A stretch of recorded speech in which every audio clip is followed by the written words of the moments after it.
I stared down at the ivory name card placed on the elegant reception table.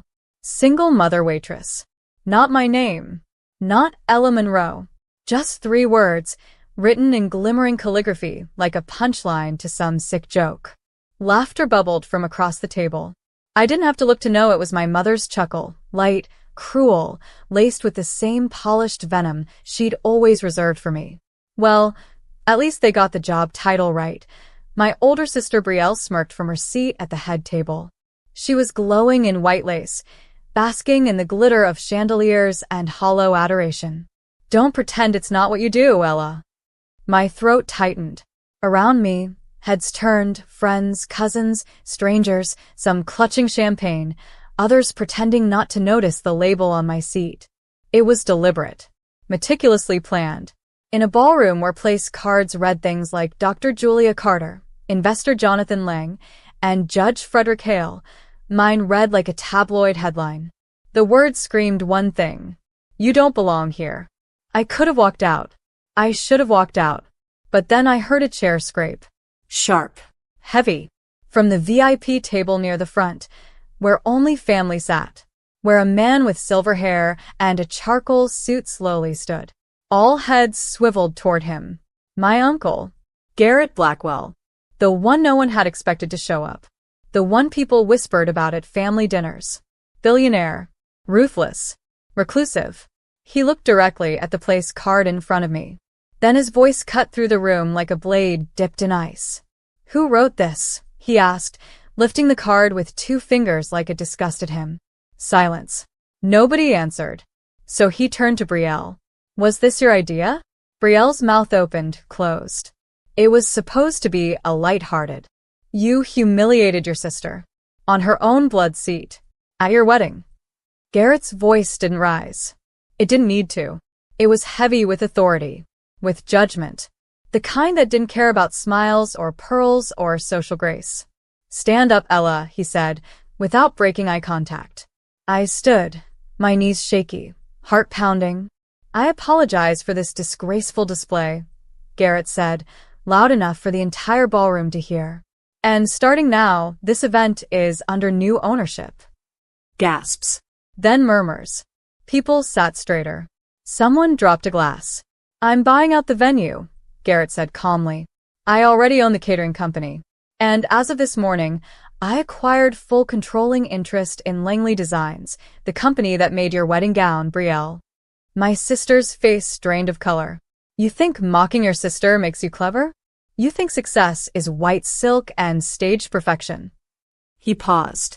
Let me show you what real legacy looks like. He reached into his suit jacket and pulled out a velvet folder. Ella, I had this prepared before I arrived today. I wasn't going to show it, but I've changed my mind. He handed it to me. Inside, papers. Legal ones. My name on them. Ownership. Stocks. Rights. You are now co-owner of Blackwell Hospitality Group, he said. Someone in the crowd whispered, that's a $200 million company. I couldn't breathe. I've been watching, he continued. While your family mocked you for waiting tables and raising a child alone, I watched you work doubles, give up sleep, and keep your son fed. That is resilience. That is leadership. Gasps turned into applause. But not for my family. My mother looked like she'd swallowed poison. Brielle was frozen, hand clutched over her chest. Her groom awkwardly scooted away from her like she might erupt. Garrett wasn't finished. This, he gestured around, is not family. This is ego. Performance. But you, Ella, you have something none of them do. He looked me in the eye. Honor. The applause echoed in my ears like a surreal dream. But I didn't move. My hands trembled around the folder Garrett had given me. I hadn't even read the details yet, stock percentages, rights, valuation, but I could feel the weight of it. Heavy with meaning. With everything I had fought for in silence. I glanced toward my son, Mason, 7 years old, dressed in a little suit, seated awkwardly beside Aunt Grace. He didn't understand much, but he clapped when everyone else did. His eyes shone with pride. And that nearly shattered me. He had seen the name card. I saw him look at it before I sat down, his brow furrowing, his small lips forming the word waitress, like he was trying to decode whether it was something to be ashamed of. Now he was watching me differently. My head snapped toward my mother, who hissed in a low voice, "Garrett, what are you doing? You're embarrassing the family." He turned, calm as glass. "No, Linda. The family embarrassed itself when it let this happen." She looked ready to claw his face off. "You don't understand the dynamic. Ella's always worked." Garrett cut her off. "Survived? Raised a child on her own while you all sipped wine and talked about real estate." His gaze dropped to the card still in his hand. "Tell me, did you laugh when you had these printed?" She scoffed, arms crossed. "Don't be dramatic. It was a joke." "No," Garrett said. "This," he waved the card, "is cruelty. Dressed up as humor, served at a wedding like poisoned champagne." The guests were dead silent now. A few of Brielle's college friends looked away. One woman at another table reached under her seat, quietly pulling off her heels like she was ready to flee. Brielle stood suddenly, her voice cracking. "You always favored Ella. Just admit it. You think she's some kind of martyr because she popped out a kid at 20. Garrett's smile never reached his eyes.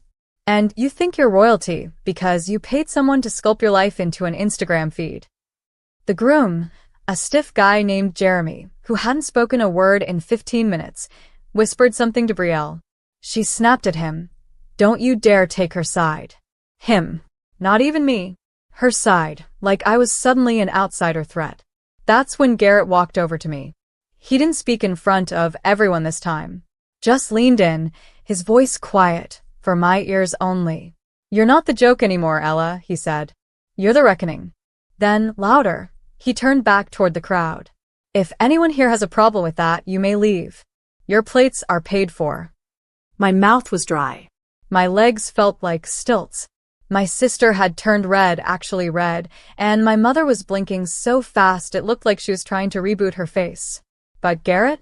He just smiled, like the storm was his playground. "Ella," he said again, "would you like to stay?" I hesitated. My eyes flicked back to Mason. "Yes," I said, finally. "But I'll sit somewhere else. Somewhere that says my name." The crowd murmured approval. Even the violinist, awkwardly seated near the entrance, gave a single nod. Garrett chuckled. "You'll sit next to me. At the family table." My mother exploded. "This is my daughter's wedding." Garrett calmly turned toward the planners standing by the doors. "Change of program. Shift the seating. This woman," he pointed at me, "is now the guest of honor."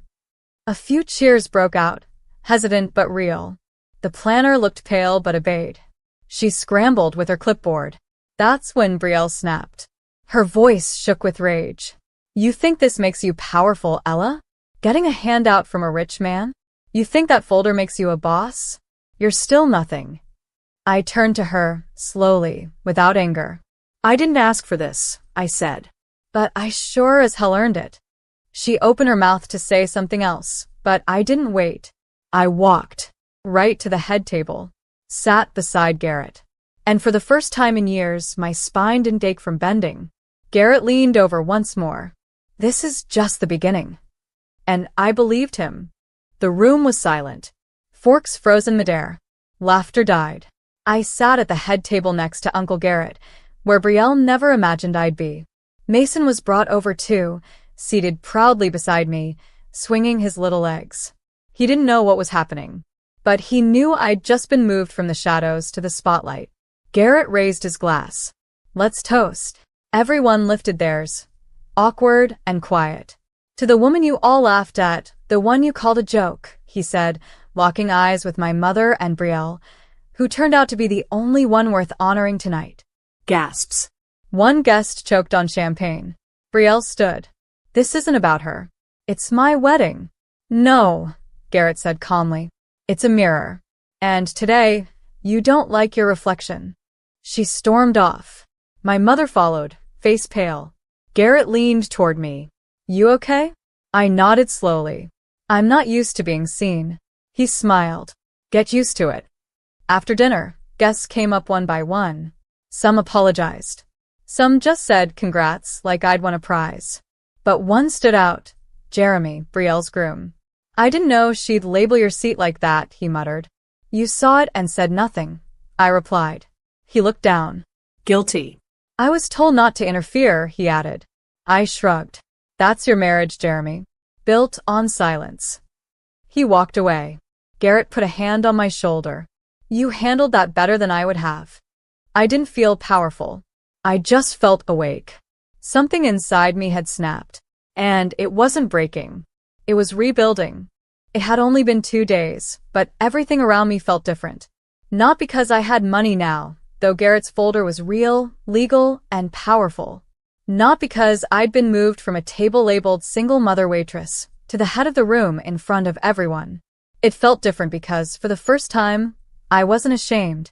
But peace is never free. And the people I grew up with? They weren't ready to let me rise without a fight. The first hit came fast. I was at home folding Mason's school clothes when my phone buzzed. A text from my mother. We need to talk. About what you don't know. I should have ignored it. But something about the phrasing, what you don't know, dug under my skin. I told Mason to finish his cereal and headed out. The moment I pulled into her driveway, I regretted it. The house looked the same, neat, perfect, soulless. She opened the door before I even knocked. You're late, she said, like I was her employee. I stepped inside. Same smell. Same tension. What do you want? She didn't waste time. She slid a letter across the kitchen island. A folded piece of old paper. That, she said, is from your father. I didn't move. He left this the night he disappeared. Garrett intercepted it. Now I moved. I unfolded the letter with shaky fingers. My dad's handwriting. Sloppy. Familiar. Ella, I didn't want to go. But Garrett told me I'd ruin you. That I was toxic. He gave me money and told me to leave quietly. I'm sorry. I loved you more than anything. I thought this was how I could protect you. My chest felt tight. You're saying Garrett paid him off, she said. I hated your father. But I hate what Garrett did even more. He made you believe you were abandoned. I sat down hard. Why are you showing me this now? Because I can't stand the way you look at him. Like he saved you. I didn't speak. Not when she offered tea. Not when she started ranting about Brielle losing face. I just stared at the letter. That night, after putting Mason to bed, I called Garrett. He answered like nothing was wrong. But I went straight in. You told my father to leave me. Silence. Then, calmly. He was spiraling. Addicted. I thought it was the only way to give you a real future. You could have let me decide. I was trying to protect you. You let me grow up thinking I was unwanted. That I was trash. Do you have any idea what that did to me? He sighed. I made a choice. I've made a lot. I'll live with that. But I never stopped watching out for you. I didn't hang up. But I didn't say goodbye either. I sat with the phone in my lap for a long time trying to understand how someone could lie to save you and still break you. The next morning, I sat on my couch rereading the letter again and again. I couldn't let it go. So I searched. Searched every database, every social media platform, every dusty corner of the internet. Until I found him. A bookstore. Out in Vermont. Monroe's Books and Coffee. I took the next train out. Didn't tell anyone. Not even Garrett. The store was tiny. Old. There was dust on the windows and a sleepy golden retriever curled on the welcome mat. But when I pushed the door open and saw the man behind the counter, my heart nearly stopped. It was him. Older. Thinner. But still him. He looked up. His mouth fell open. Ella, he breathed. My voice almost cracked. You wrote me. He stepped around the counter slowly. I wrote every year. I didn't think you'd ever see them. You really left because Garrett told you to? He nodded, eyes glossy. I was broke. Scared. Addicted. He said I'd drag you down. That you'd hate me more if I stayed. And he wasn't wrong. But I never stopped loving you. He reached for a box behind the register. Letters. Dozens of them. Some unopened. All addressed to me. I sent these to him. To deliver to you. He had tried. I hadn't expected that. I hadn't expected the tears that followed either. We didn't hug. We weren't ready. But we sat. We talked. We healed, slowly, painfully. And I knew one thing for sure. I had a right to know my own story. Even the ugly parts. After meeting my father, I returned home in silence. I didn't tell Garrett. Not right away. Instead, I sat with the truth. Both men tried to protect me, but both left scars. Garrett called the next day. You disappeared. I met my father, I said flatly. He paused. Did it help? It hurt, but it helped more. Ella, he said gently, I made a lot of choices I thought were smart. They weren't all kind, but I never stopped believing in you. I said nothing. I just hung up, because forgiveness wasn't something I could give overnight. That same week, Brielle knocked on my door. She looked wrecked. Garrett cut me off, she said. Jeremy's gone. He said I was fake. He's not wrong. I didn't speak. I was awful to you, she whispered. But I don't know how to be anyone else. I looked at her, the sister who once humiliated me with a name card. You have to rebuild from zero, I said. That starts with truth. She nodded. Then help me start. And somehow, I did. Because mercy wasn't weakness. It was power. In the months that followed, I transformed. From waitress to partner. From invisible to undeniable. Garrett guided me through the business. I made decisions. Built teams. Launched new ideas. I became a leader. Mason was thriving. Happier. Brighter. Even Brielle found a new path, working at a nonprofit for single mothers. We weren't a perfect family. But we were finally honest. And that was more than we'd ever been before. 1 year later, I hosted a formal gala in the same hotel ballroom. The same place they once labeled me. I took the mic and looked out at the crowd, including my mother, my sister, and the people who once laughed at me. 1 year ago, I sat at a table labeled Single Mother Waitress. That label was meant to belittle me, but I turned it into fuel. I held up the framed place card. This label didn't shame me. It made me. The room erupted in applause. Garrett stood, smiling. My father clapped, tears in his eyes. And Mason? He beamed.